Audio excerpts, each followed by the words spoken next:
This is cheaper, it's different, it's unique. A local improv comedy troupe takes a suggestion to add family-friendly shows. Plus, a new housing option for seniors makes its official entrance into Coon Rapids. But first, that's an amazing gift from them. A generous donation to help those in need this holiday season. That's top CTN News this Friday, December 16th, 2016. Thanks for joining us. Each year, the Anoka County Brotherhood Council Food Shelf in Anoka is a source of support for thousands of people in the community. And this holiday season, ACBC received some extra holiday cheer. CTN's Jordan Rylance has the story. The holidays are a time for giving, and here at the Anoka County Brotherhood Council Food Shelf, the holidays just got a little brighter for those in need. The Champlain American Legion presented ACBC with a $500 check this week as the food shelf feeds hundreds this holiday season. The charter of the Sons of the American Legion, who is a program of the American Legion, is for children and youth.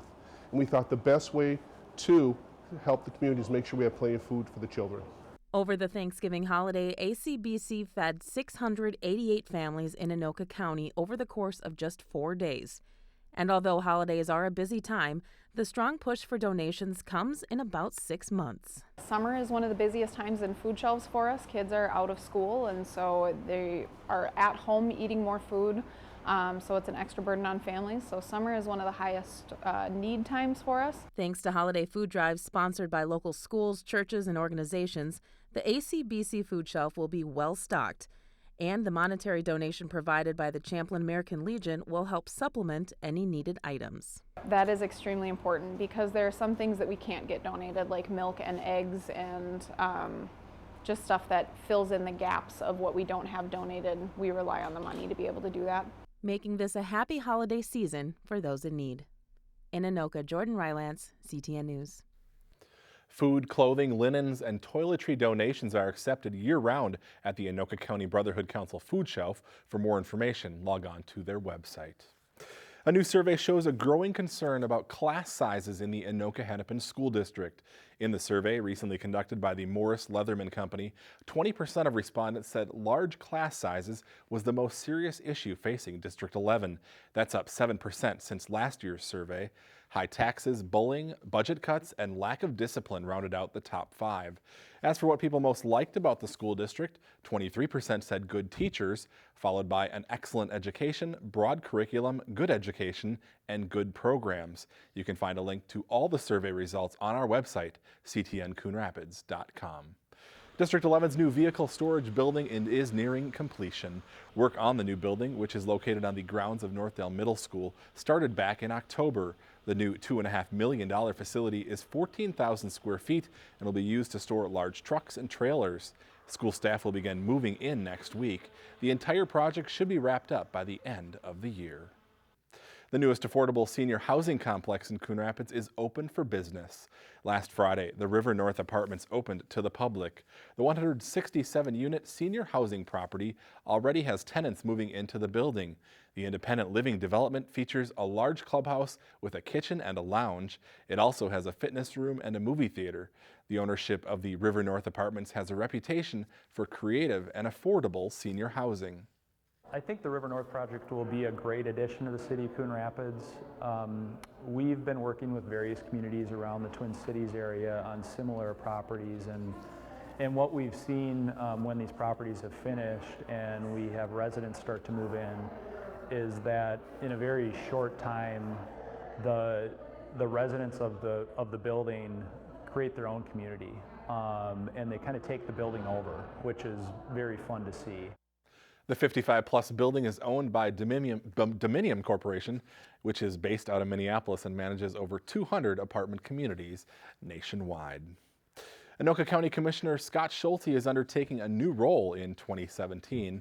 Last week, Schulte was elected second vice president of the Association of Minnesota Counties at the organization's annual conference. He will serve in that role for 1 year and then move on to the first vice president in 2018 and president in 2019. The Association of Minnesota Counties is a nonpartisan statewide organization that provides legislative advocacy, educational programs, training, and research for the state's 87 counties. A roadway on the western side of town could soon see an upgrade.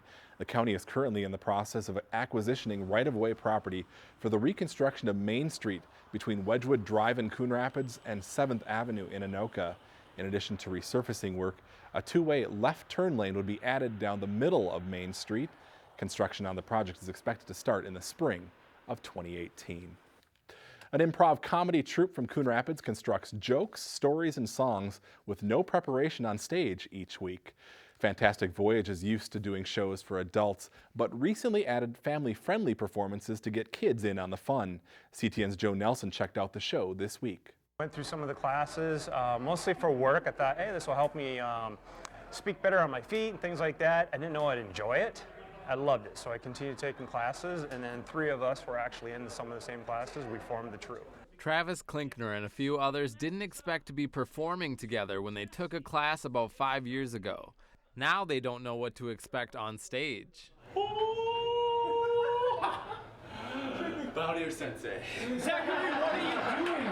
They formed Fantastic Voyage, an improv comedy troupe that started performing at a Coon Rapids restaurant called Yes and Foods. When they closed, an opportunity opened up at McGillicuddy's in Anoka. There's a quote, it was just jump out of the airplane, you'll figure out how to land on the way down. And that's kind of what we do. What I always call Wednesday nights our stage therapy night, where we just get all that creativity that's been kind of building over the week out on stage.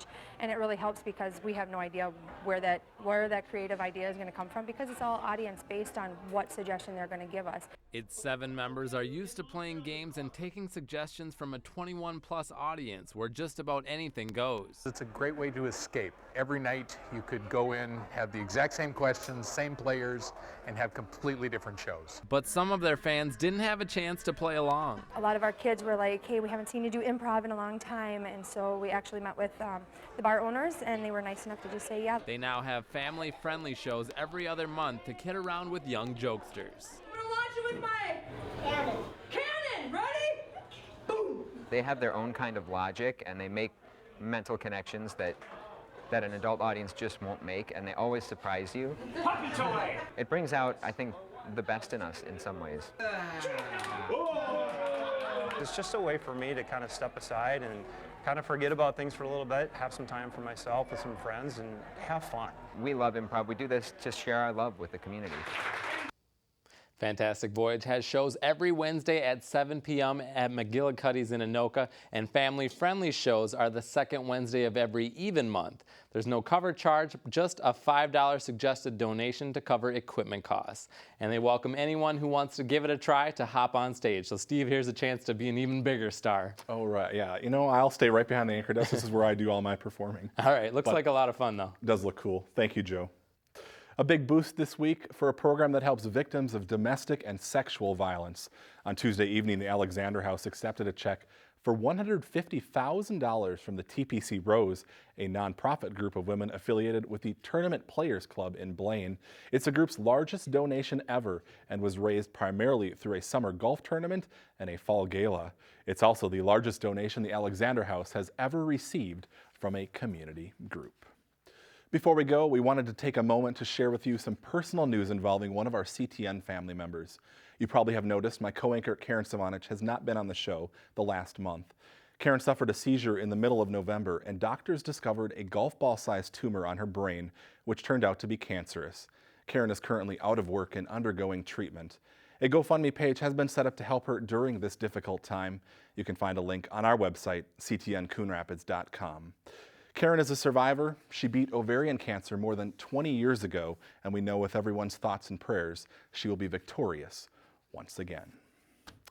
That is going to do it for our show today. Thanks for watching. We'll see you back here again next week.